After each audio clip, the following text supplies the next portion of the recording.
It's fair to say KTM has been on a meteoric rise since Stefan Pirer saved the company from bankruptcy in the early 1990s. Since then, the brand made its name in off-road racing, winning nearly everything under the sun, including 15 consecutive Dakar rallies, and the 2015 AMA Supercross Championship with Ryan Dungey. Dirt bikes may be what KTM is known for, but few know that KTM originally made street motorcycles back in the 1950s. With such a strong presence in the off-road sector, in order to gain market share, KTM management realized a return to the street segment was in order. Since 2002, KTM has structured itself not just for a return to the street segment, but to dominate it as KTM has the off-road sector. Early offerings like the 1994 Duke eventually led to models like the Duke 2, 990 Super Duke, RC8, 1290 Super Duke R, and the upcoming 1290 Super Duke GT.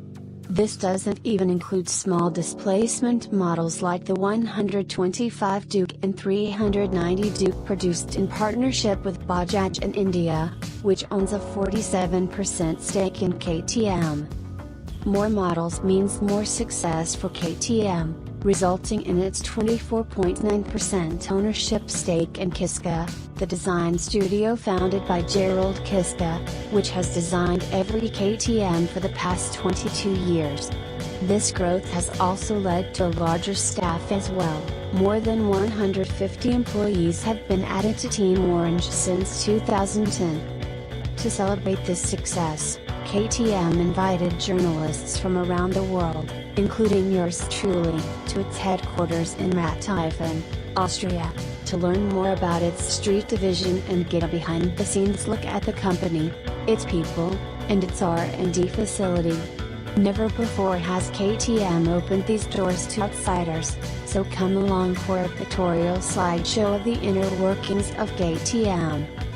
As far as company spokespeople go, Thomas Kutcherov, head of press and public relations at KTM, has everything you could ask for.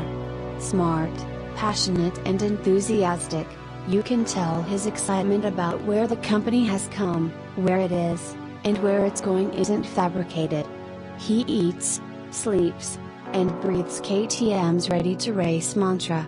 He's a pretty good rider, too, acting as one of the lead riders on the 690 Duke introduction. As our host and MC for the event, Kutcherov knows when to emphasize a point. He demonstrated this whenever an engineer or project leader, folks not typically known for their public speaking prowess, especially in a non-native language, would casually state a point, interjecting to emphasize the significance of what was said. Philip Habsburg plays a vital role at KTM.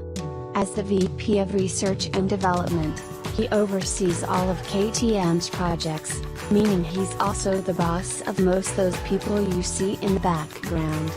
It's no small task, as, according to Habsburg, there are currently 71 projects, roughly split 50-50 between street and dirt, underway at the moment.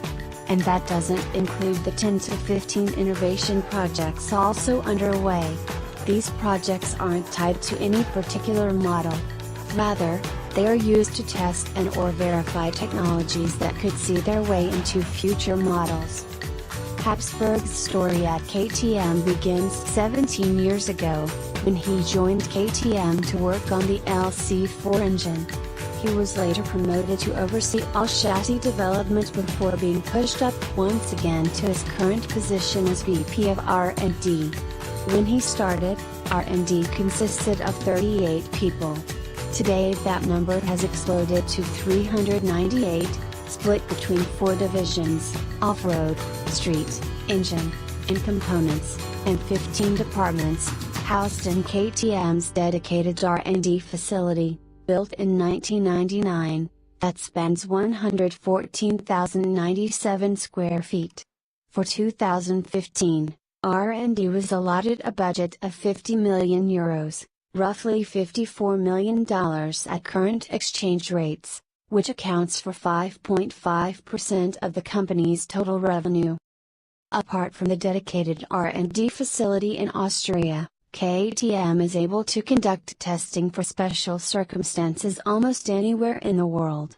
Altitude testing for the Adventure line was conducted in the Alps, while dust testing took place in South Africa.